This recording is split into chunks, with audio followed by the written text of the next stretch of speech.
जागतिक पर्यावरण दिनानिमित्त शंकरनगर अकलूज येथील सहकार महर्षी शंकरराव मोहिते पाटील सहकारी साखर कारखान्या लिमिटेडच्या वतीने लवंग येथील शेती विभागीय कार्यालयात वृक्षारोपण, कृत्रिम बुद्धिमत्ता अर्थात एआय तंत्रज्ञानावरील ऊस शेती चर्चासत्र तसेच सभासद स्मार्ट कार्ड वितरणाचा कार्यक्रम उत्साहात पार पडला।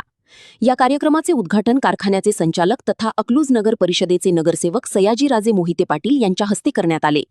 कारखान्याचे मार्गदर्शक संचालक तथा महाराष्ट्र राज्याचे माजी उपमुख्यमंत्री विजयसिंह मोहिते पाटील आणि चेअरमन जयसिंह मोहिते पाटील यांच्या मार्गदर्शनाखाली कारखाना सातत्याने प्रगतीपथावर वाटचाल करत असल्याचे यावेळी अधोरेखित करण्यात आले।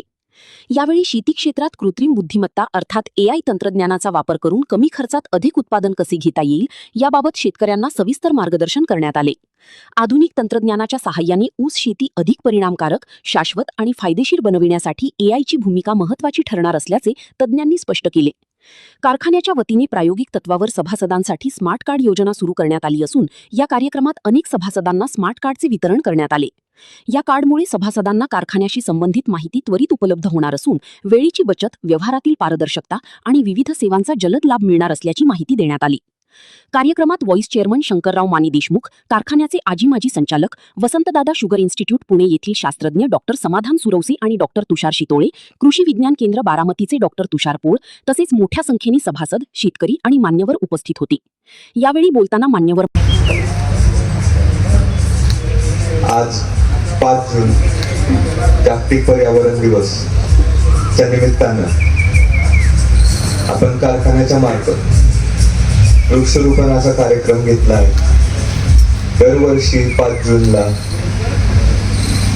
पर्यावरणाचं संरक्षण व्हावं त्या दृष्टिकोनातून आपण जागतिक स्तरावरती वृक्षारोपणाचा अजून पर्यावरणाचा कार्यक्रम हा आपण दरवर्षी घेतो।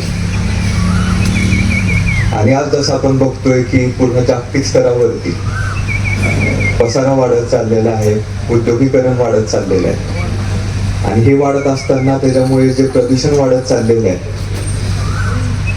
ते जी पण लोकांमध्ये त्याच्यामध्ये सुद्धा जनतेमध्ये त्यात जागृती व्हावी त्याच्यासाठी आपण हा दरवर्षी आनंदाने आपण साजरा करतो। आज जर तुम्ही बघितलं की आज पोल्युशन, AQI या सर्व गोष्टींचं इतकं वाढत चाललेलं आहे ज्याच्यानी सगळ्यात मोठा फटका हा शेती किंवा शेतीशी जुडलेल्या सर्व क्षेत्रांवर पडतो। आणि त्याच्यासाठीच आपण आपल्या कारखान्याच्या मार्फत त्याच दृष्टिकोनातून आजपर्यंत 19,460 झाडं हे आपण आपल्या कारखान्यात लावलेले आहेत आणि इथून पण पुढे आपण लावत जाणार आहे। आज 2001 मध्ये महाराष्ट्र राज्य प्रथम क्रमांक आपल्याला भेटलेला आहे। 2002 आणि 2005 यामध्ये सुद्धा दिल्ली भारत सरकार इंदिरा प्रियदर्शिनी कृषी मित्र पुरस्कार हे आपल्या कारखान्याला भेटलेलं आहे। आणि इथून पुढं पण आपण सगळे सज्ज राहू की आपण अजून वृक्षांचे रोपण कशी करू शकू, अजून आपण किती झाडं लावू शकू याचा आपल्याला सर्वच आपण त्यासाठी कटिबद्ध राहू। आणि जसंच मी आता बोललो की ह्या सर्व गोष्टींचा फटका हे शेती आणि शेतीच्या जुडलेल्या विभागांवर जास्त पडतो। त्याच्यासाठी आपल्याला कामात येणार आहे AI जे आहे आर्टिफिशियल इंटेलिजन्स। जर आज तुम्ही बघितलं तर दर 2-3 वर्षाला आज दुष्काळी भाग होतो। मागच्या वर्षी आपल्या इथं ओला दुष्काळासारखी परिस्थिती झालेली। या वर्षी सांगितलेलं आहे की यावेळेस दुष्काळ होऊ शकतो पूर्ण काळात।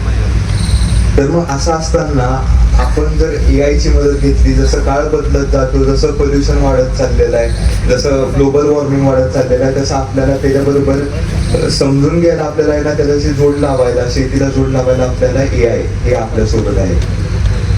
आज मी एक सांगतो की रेगिस्तान सारख्या जागेला, ज्यावेळेस तिथं रेगिस्तानी भाग आहे UAE यासारख्या जागेला, त्यावेळेस त्यांनी ट्रिप प्रोजेक्ट सगळ्यात पहिले सुरू केलेला। आज ते सुद्धा शेती विभागात आज ते अग्रेसर आहे। तर आपण पण जर वेळेसोबत जर आपण पुढे जात राहिलो तर AIचा आपण त्याची जोड लावली तर त्याच्याने आपल्याला त्याचा खूप मोठा आपल्याला जरा फायदा होणार आहे।